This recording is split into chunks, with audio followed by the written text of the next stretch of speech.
Assalamualaikum warahmatullahi wabarakatuh.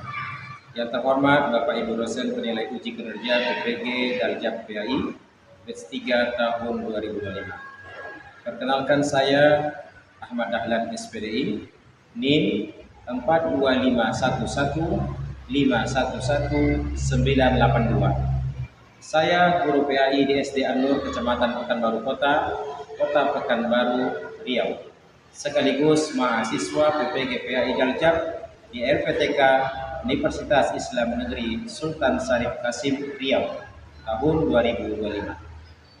Pada video uji kinerja kali ini, saya akan membawakan materi hukum halal dan haram pada kelas 6 semester ganjil tahun 2025. Materi tersebut saya terapkan metode pendekatan deep learning. Bagaimana videonya? Mari saksikan bersama. Terima kasih. Assalamualaikum warahmatullahi wabarakatuh.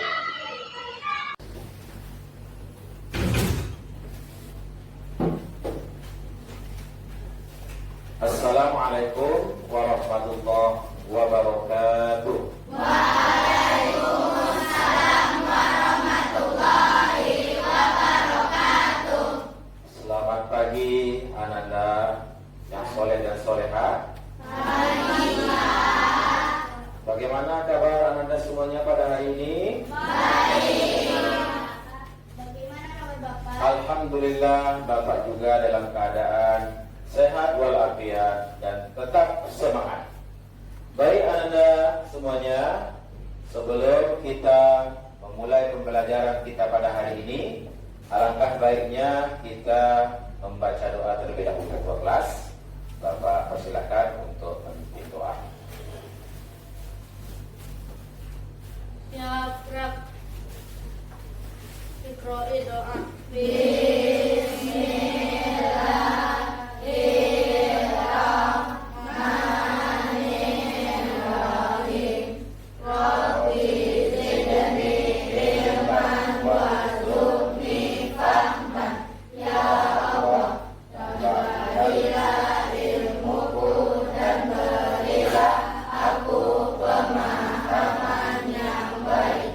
Amin. Kabulkanlah ya Allah permohonanku.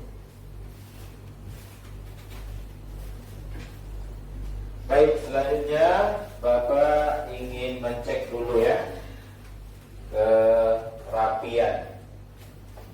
Coba silakan dicek kerapian pakaian bajunya dan kursi atau bangkunya juga. Luruskan. Baik, selanjutnya Bapak akan absen dulu ya. Abi Putra, Hadir Pak. Agung, Hadir Pak. Ahbar, Hadir Pak. Alia, Hadir Pak. Astana, Nasila, Hadir Pak. Dri, Hadir Pak. Farid, Hadir Pak. Hania, Nasha, Hadir Pak. Ismailia, Hadir Pak. Kaila, Kenzi, Hadir Pak. Muhammad Kesio, Hadir Pak. Muhammad Zidan, Hadir Pak. Nadira, Hadir Pak. Naila, Hadir Pak. Nafisa, Hadir Pak. Tanen Ayu Yasmin, Salahuddin Al-Ayubi, Hadir Pak. Violeta, Hadir Pak. Wan Sofi, Hadir Pak. Yunanda, Hadir Pak. Zafira. Hadir Pak. Alhamdulillah, nampaknya kita harus semuanya, dan tentu ini sangat penting ya bagi kita dalam kehadiran, sebab kalau kita tidak hadir, kita ketinggalan pelajaran.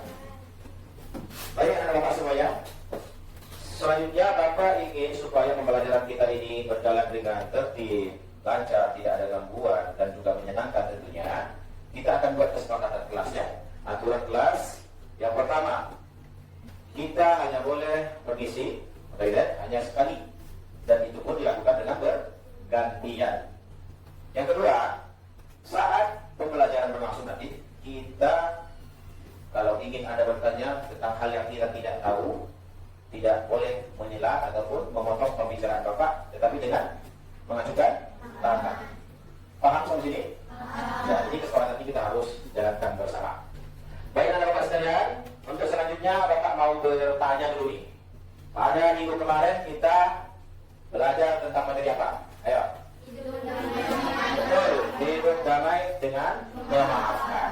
Siapa yang masih ingat? Kalau kita pemaaf, kita membuat hatinya semakin tenang. Sebaliknya kalau kita dendam, hati kita akan gelisah. Pada hari ini kita akan mempelajari materi yang baru, yaitu tentang hukum halal dan haram. Nah, sekarang kira-kira ya, ada nggak keterkaitan materi kita yang sebelumnya dengan yang akan kita pelajari pada hari ini? Ada. Apa keterkaitannya? Iya, betul. Perbuatan, perilaku. Pemaaf itu kan perilaku kan? Merupakan perbuatan yang halal, yang dibolehkan. Ya. Siapa yang melakukannya diberikan pahala oleh Allah. Dan juga hatinya akan tenang. Sebaliknya dendam. Kalau kita berdendam itu adalah perbuatan haram yang dosa kalau kita lakukan, dan juga nanti hati kita akan gelisah. Ya, tak ada rasa damai. Baik, anak bapak semuanya. Sekarang sebelum kita masuk kepada pendalaman materi pada hari ini tentang hukum haram, Bapak akan sampaikan dulu ya tentang tujuan pembelajaran kita pada hari ini. Tujuan pembelajaran kita ada 4. Yang pertama, peserta ini mampu menjelaskan definisi halal dan haram beserta dasar hukumnya. Yang kedua, peserta ini mampu mengidentifikasi apa sebab-sebab sesuatu itu menjadi halal atau haram. Yang ketiga, peserta ini mampu memberikan contoh makanan halal, makanan minuman halal, dan juga perbuatan-perbuatan yang halal atau haram. Dan yang keempat, siswa atau peserta ini nanti mampu menerapkan ketentuan halal dan haram dalam memilih jajanan sehari-hari. Ini adalah penerapannya nanti. Baik, anak-anak semuanya, ini pembelajaran ini sangat penting bagi kita, sebab dalam keseharian itu nanti kita masalah makanan minuman yang halal akan sangat berpengaruh kepada akhlak kita. Kalau sesuatu yang kita masukkan ke dalam mulut kita berupa barang-barang yang haram, maka akan mempengaruhi jiwa dan akhlak kita. Hati kita keras dan kita nanti tidak susah untuk beribadah kepada Allah karena hatinya sudah keras. Baik. Di sini Bapak ada 2 botol minuman. Pertama bermerek, yang kedua tak pakai merek. Pertanyaannya, jika Anda sedang jajan mau membeli minuman ini, kira-kira mana yang lebih? Yang bermerek. Apa alasannya? Karena sudah bermerek halal, jelas kehalalannya. Sementara ini tidak ada penjelasannya ya, nggak bermerek, apakah ada logo halalnya dari MUI, maka boleh jadi ya. Jadi ini nggak air teh, mungkin air apa ya, yang membahayakan, dan jelas ini subuhat. Apa itu subuhat? Masih diragukan. Baik, bagus jawaban anak Bapak semuanya. Dan sekarang Bapak tanya nih, sudah siap untuk belajar? Sudah. Baik, untuk kesiapan kita ini kita mulai dengan tepuk konsentrasi ya, biar kita siap fokus untuk pendalaman materi hukum halal dan haram. Tepuk 1, tepuk 2, tepuk 3, tepuk 4, tepuk 5. Baik, alhamdulillah kita masuk ke materi pembelajaran kita. Pada pembelajaran kita ini adalah bab keempat, hukum halal dan haram. Kita akan membahas tentang definisi halal dan haram. Yang dimaksud dengan halal adalah segala sesuatu yang diperbolehkan oleh syariat, baik untuk dikonsumsi maupun untuk dilakukan. Ya. Halal itu adalah merupakan lampu hijau dari Allah, artinya boleh. Ya. Sedangkan haram kebalikan daripada halal, yaitu segala sesuatu yang dilarang, yang tidak diperbolehkan oleh syariat, baik untuk dikonsumsi ataupun untuk dilakukan. Ya. Jadi di sini nanti sudah ada contoh-contoh makan dan minum yang halal haram dari definisi ini, dan juga nanti selain itu ada sikap atau perilaku kita supaya tidak berjerumus kepada yang tidak baik ataupun haram. Selanjutnya, dasar hukum tentang hal haram ini tentunya bersumber daripada Al-Quran dan hadis. Pertama dari dasar hukum Al-Qurannya adalah pada surah Al-Ma'idah ayat 87. Allah Subhanahu wa taala berfirman, A'udzubillahi minasyaitonir rajim. Bismillahirrahmanirrahim.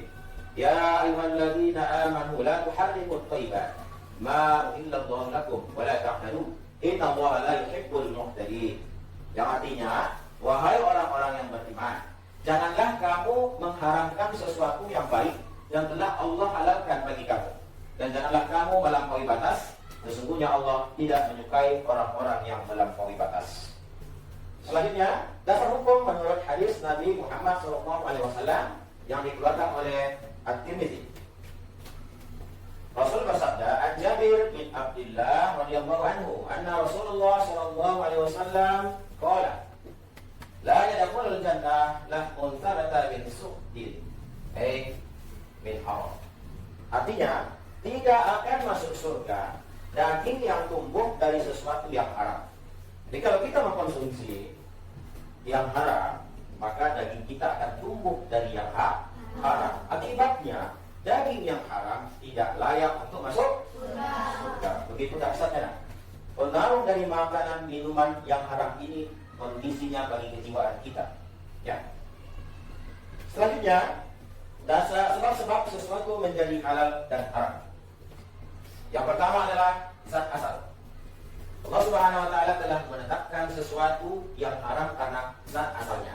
Seperti bangkai, darah, dan babi terdapat dalam surah Al-Baqarah ayat 173. Allah berfirman, Bismillahirrahmanirrahim.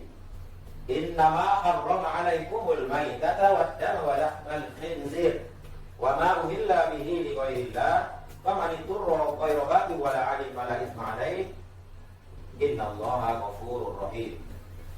Di sini dalam ayat berikut ini Allah memberikan contoh tentang apa saja benda ataupun barang-barang yang haram secara zat asalnya. Sesungguhnya Allah mengharamkan pertama apa? Bangkai. Itu zatnya yang haram. Walau bagaimanapun nanti kita peroleh dia, kita hiasi dia, yang namanya bangkai tetap haram, kecuali bangkai ikan dan melata. Yang kedua darah. Hukum zat asalnya haram, maka tidak boleh kita makan, minum darah. Selanjutnya daging babi. Mau dagingnya, mau tulangnya, mau bulunya, mau bukunya, semua unsur yang ada pada babi, pada hukumnya adalah zat asalnya haram.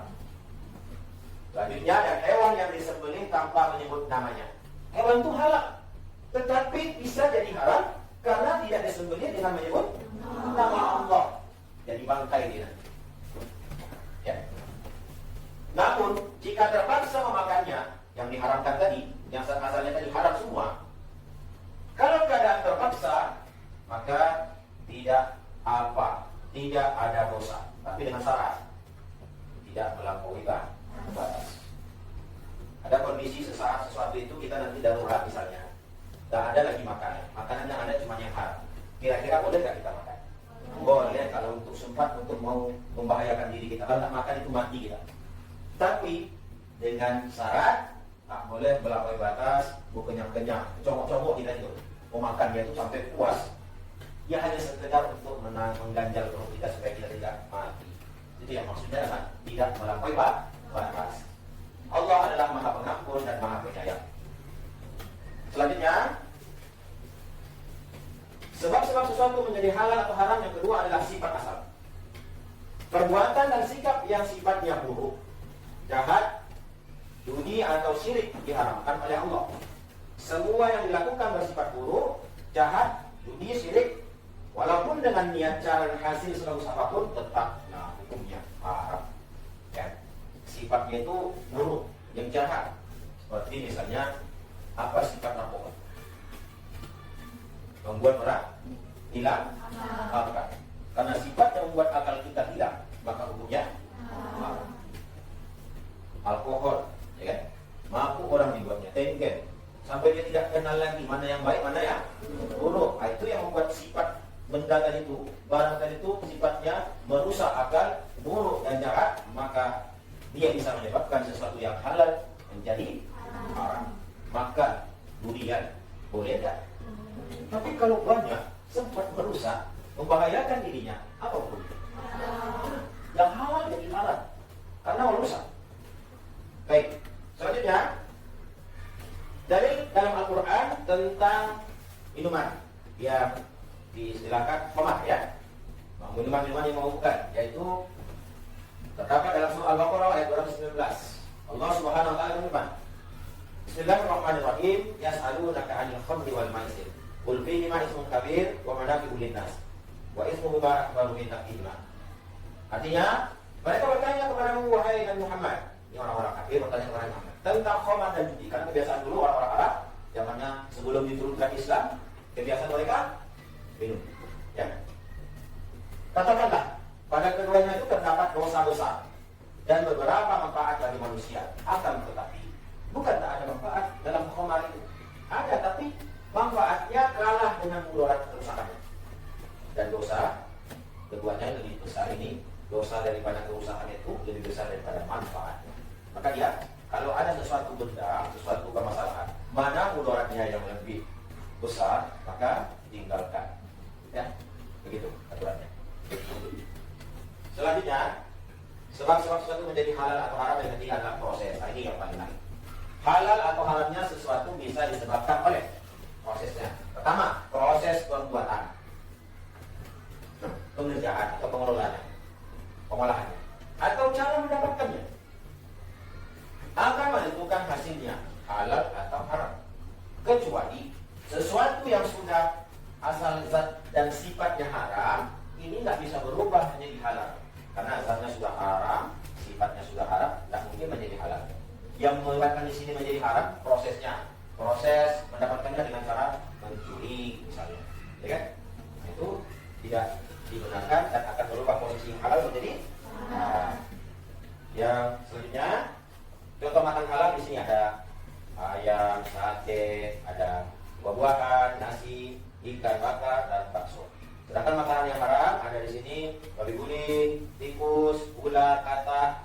Sedangkan minuman yang halal dan haram ada contohnya seperti yang haram miras, sedangkan yang ultrami atau susu, ya, susu kotak.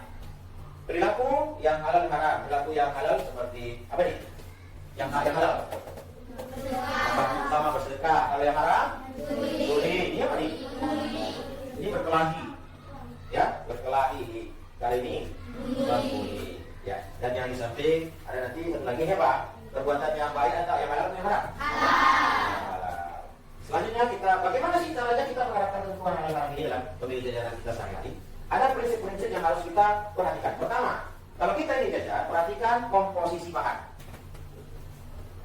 Ya, di sini nanti kan ada tuh biasanya tulisannya bahan-bahannya. Kalau ada di situ keraguan yang mengandung unsur babi seperti gelatin, ya, istilah-istilah unsur-unsur babi itu ada. Kalau kita misalnya lebih jelas ini bisa kita lihat di internet, ya, istilah-istilah yang mengandung unsur babi. Maka lihat komposisinya dulu. Kalau ada, nggak usah pilih.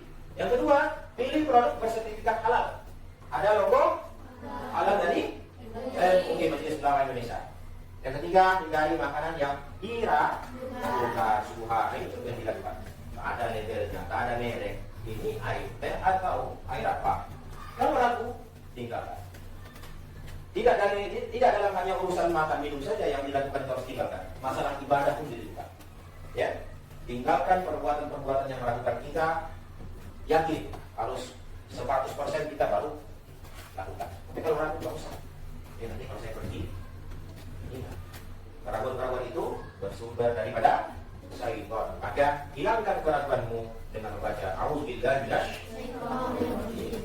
Yang keempat, perhatikan cara pengolahan dan alat masaknya. Yang kelima, perhatikan tempat membeli dalam membeli jajanan kita. Seperti contoh, ada beli buah, orang-orang yang terkenal, ya. Maka di situ kita makanlah. Bisa membeli dengan tenang. Dan perhatikan selalu label halal dalam berbelanja saat dimanapun kita. Baik, ada apa? Terima kasih. Ini materi aja sudah selesai. Sampai di sini ada yang mau bertanya?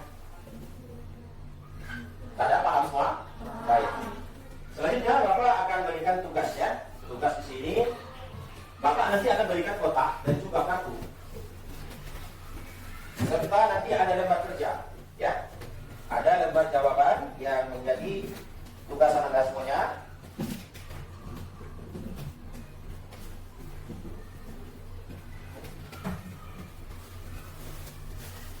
Setiap kelompok akan memberikan kotak halal dan haram.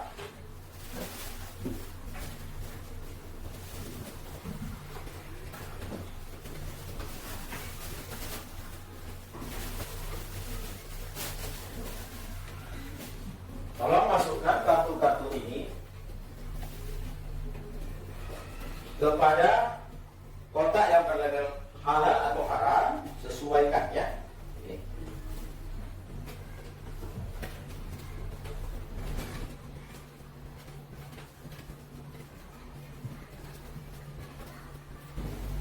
Silakan masukkan pada kotak label halal haram kesesuaiannya.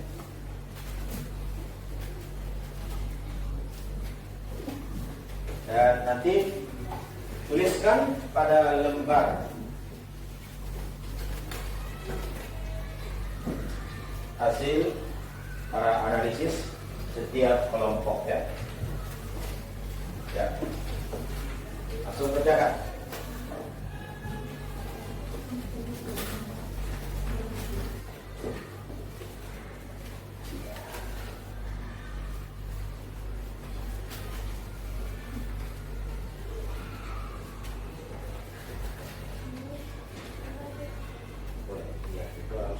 Nanti anggota-anggotanya yang masukkan ya.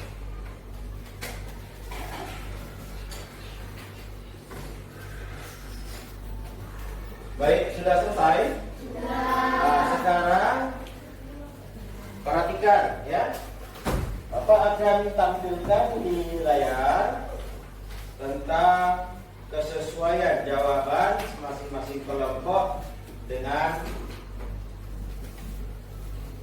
jawaban yang ada di layar. Ya, tadi Bapak sudah berikan tugas, Ananda sudah mengisi lembarnya. Kita sesuaikan masing-masing kelompok yang ke depan dan nanti kasih koreksi ya di setiap kelompoknya kesesuaian yang kamu tulis di lembar jawaban dengan gambar. Ini adalah jawabannya. Hewan-hewan ataupun benda yang menjadi halal atau haram. Halal ada 5, yaitu kuda,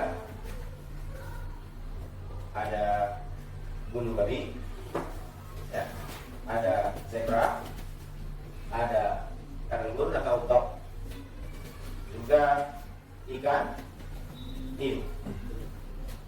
Sementara yang haram ada keledai, ada kelelawar, ada biawak, ular, dan kura-kura. Sampai kelompoknya dapatnya benar semua. Alhamdulillah semuanya benar. Paham berarti ya pelajaran yang ini. Baik, Bapak bukan lembar tugas apa ya tadi? Analisis kartu. Baik, selanjutnya di sini Bapak akan kasih satu studi kasus ya.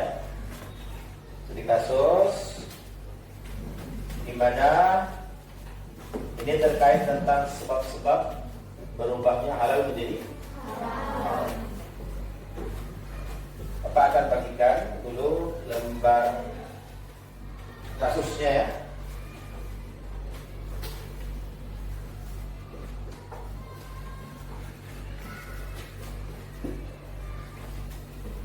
Kelompok apa ini?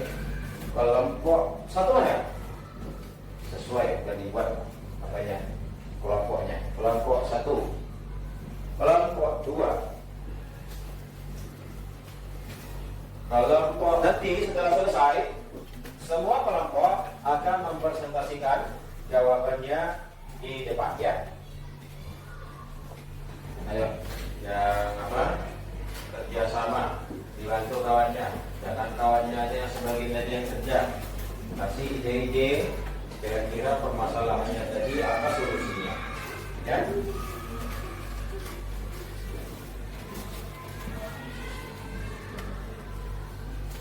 Gimana sudah? Oke.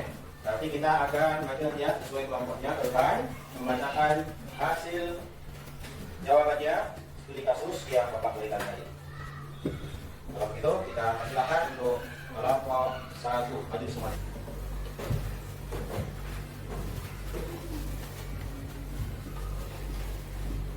Assalamualaikum warahmatullahi wabarakatuh.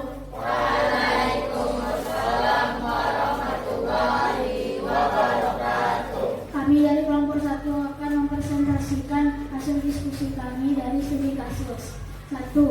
Apakah sesuatu hal yang halal bisa berubah hukumnya jadi haram? Berikan penjelasan beserta contohnya. 1. Jawabannya. Bisa karena halal atau haramnya sesuatu bisa disebabkan oleh prosesnya, proses pembuatan, pengerjaan, atau cara mendapatkannya atau menentukan hasilnya. Halal atau haram kecuali sesuatu yang asal zat sifatnya karena tidak bisa berubah menjadi halal walaupun prosesnya bagus dan benar. 2. Bagaimana cara kita mengetahui apakah sesuatu produk makanan atau minuman itu halal atau haram? Berikan penjelasan. 2. Jawaban. 2. Periksa komposisi bahan, ada logo halal, hindari syubhat, perhatikan tempat membeli. Terima kasih. Assalamualaikum warahmatullahi wabarakatuh. Ya, beri tepuk tangan untuk kelompok 1. Ya, silakan. Selanjutnya kelompok 5. Silakan untuk mempresentasikan hasil studi kasusnya. Assalamualaikum warahmatullahi wabarakatuh. Waalaikumsalam warahmatullahi wabarakatuh. Kami dari kelompok 5 akan membacakan hasil diskusi studi kasus kami. 1.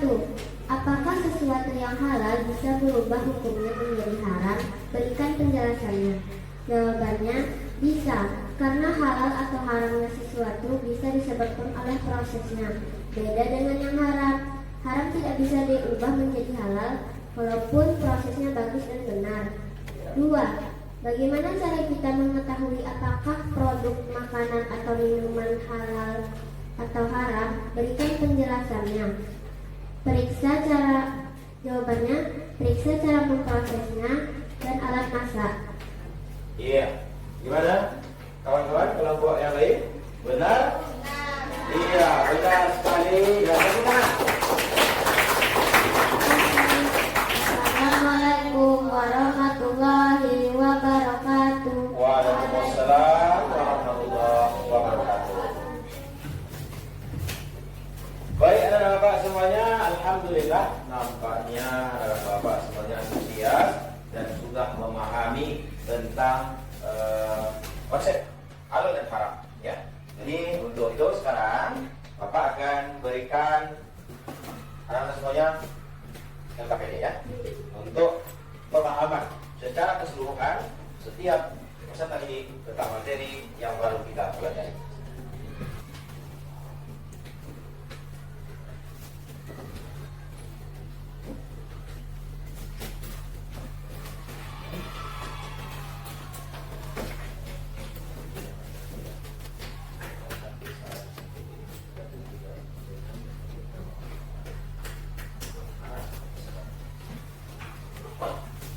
Tolong dikumpulkan dalam kelompoknya, susun berapa? Gabungkan.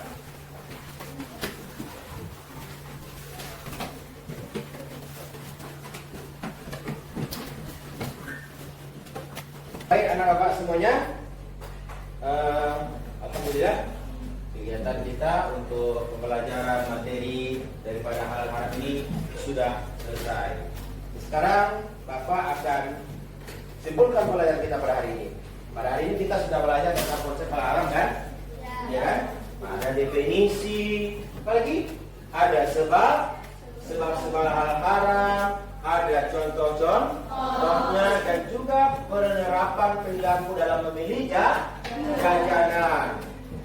Apa definisi dari halal tadi? Telah sesuatu yang dibolehkan. Singkatnya dia tuh kalau lampu lalu lintas warna apa ya? Boleh lewat kan? Boleh jalan, dibolehkan berarti. Kalau marah, sesuatu yang nah, singkatnya berarti di lampu itu lalu stop ya, lampu warna stop, tak boleh, dilarang ya. Terusnya sebab-sebab kita bisa apa ya, sesuatu barang itu berubah menjadi hal terlarang ada 3 sebab.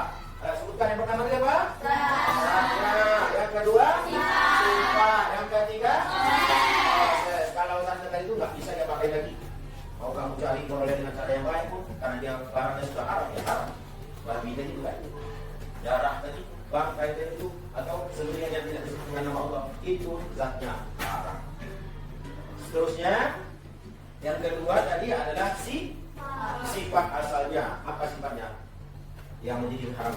Karena apa kerja? Jahat. Karena buruk. Sifatnya itu merusak otak kita, merusak akal pikiran kita. Seperti apa contohnya? Obat, minum-minuman tadi itu ya, mabuk ya. Judi, ya, whisky kata dia. Minum-minuman jenis alkohol.